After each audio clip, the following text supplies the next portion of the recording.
Olá, minhas maninhas, tudo bem com vocês? Tô aqui de novo, eu e a Califa, né, Califa? Ela não é muito de falar, não. Ai, eu vim, né, a gente veio, na verdade, hoje, para gravar a última parte da história do Eduardo. E se você gosta de contos de terror, de histórias de crimes, inscreva-se no canal, deixe seu like, ative o sininho para receber notificações. Temos shorts todos os dias, vídeos longos 2 vezes na semana. Às vezes, se eu conseguir, se não, só na segunda-feira com caso criminal, mas eu vou estar sempre tentando trazer na sexta-feira um conto de terror ou uma creepypasta para vocês também. E é isso. Então, sem mais enrolação, bora para a história de hoje.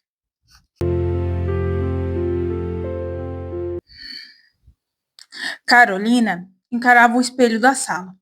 Do outro lado, a velha casa permanecia iluminada.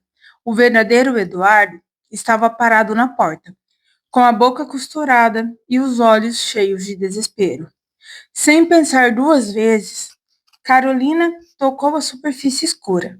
Ela atravessou. Sentiu o chão desaparecer sob seus pés.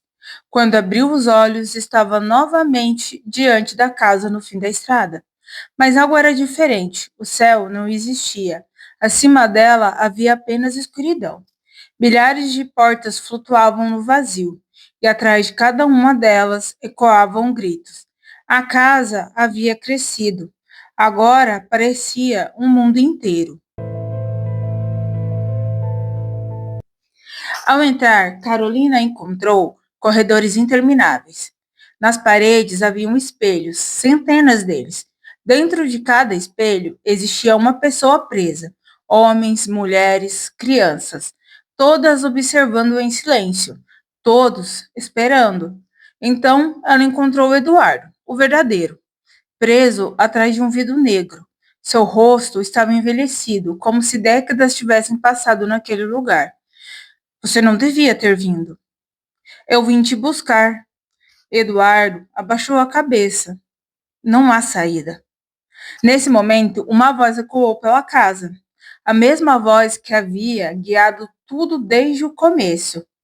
Existe uma saída, mas apenas uma.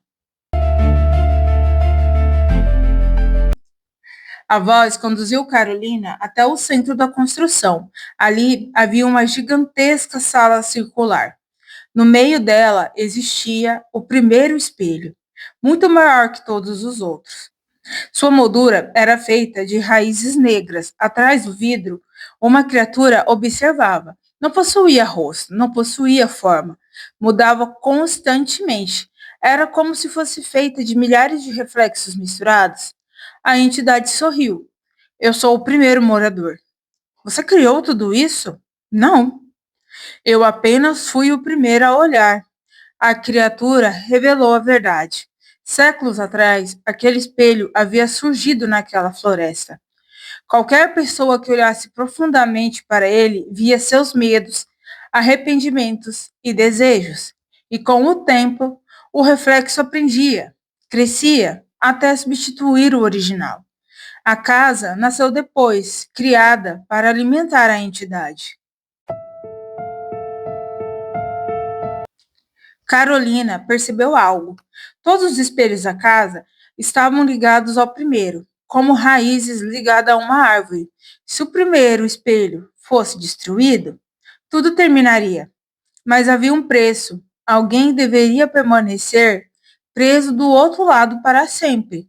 A entidade sorriu. Escolha: seu marido ou milhares de vidas. Eduardo olhou para Carolina. Pela primeira vez desde seu desaparecimento, sorriu de verdade. Você sabe o que precisa fazer. Ela começou a chorar. Não! Acabe com isso! Agora! A entidade avançou. Os corredores começaram a tremer. Os espelhos rachavam. As almas presas gritavam. Carolina encontrou um machado enferrujado encostado na parede.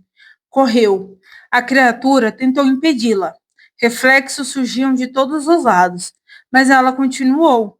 Quando alcançou o primeiro espelho, ergueu o machado. A entidade gritou pela primeira vez, um som tão horrível que parecia rasgar o próprio mundo. E então ela golpeou. Uma vez, duas, três, o espelho explodiu. Milhões de rachaduras percorreram a casa inteira. O teto desabou. Os corredores desapareceram. As portas começaram a cair no vazio. A entidade foi consumida pela própria escuridão e os reflexos começaram a desaparecer.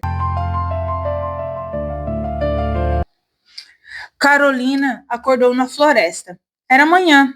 A velha estrada estava diante dela. Não havia casa, não havia espelhos, não havia sinal de qualquer construção. Apenas árvores, silêncio e um velho machado enferrujado ao seu lado. Meses depois, os desaparecimentos cessaram. Os espelhos voltaram ao normal. A cidade seguiu em frente, mas Eduardo nunca retornou. Seu corpo jamais foi encontrado. Seu nome tornou-se apenas uma lembrança. Anos depois, Carolina já estava idosa. Numa tarde tranquila, passou diante de um pequeno espelho antigo, herdado de sua avó. Por hábito, olhou rapidamente para ele. Seu reflexo sorriu, mas Carolina não. Ela fechou os olhos, respirou fundo e sorriu também, porque reconheceu aquele sorriso. Era Eduardo, livre, pela primeira vez. Quando abriu os olhos novamente, o reflexo estava normal. E nunca mais aconteceu nada. A casa, no fim da estrada, desapareceu para sempre. E seus últimos moradores finalmente encontraram paz. Fim. Algumas portas devem permanecer fechadas, mas algumas precisam ser destruídas para que a escuridão nunca mais encontre o caminho de volta. E assim chegamos ao fim da história de Eduardo. Se você gostou, não esqueça de inscrever-se, deixar seu like, ativar os sininhos para receber notificações de mais contos de terror ou histórias de casos criminais. E não se esqueça, temos shorts todos os dias. Até o próximo vídeo. Tchau!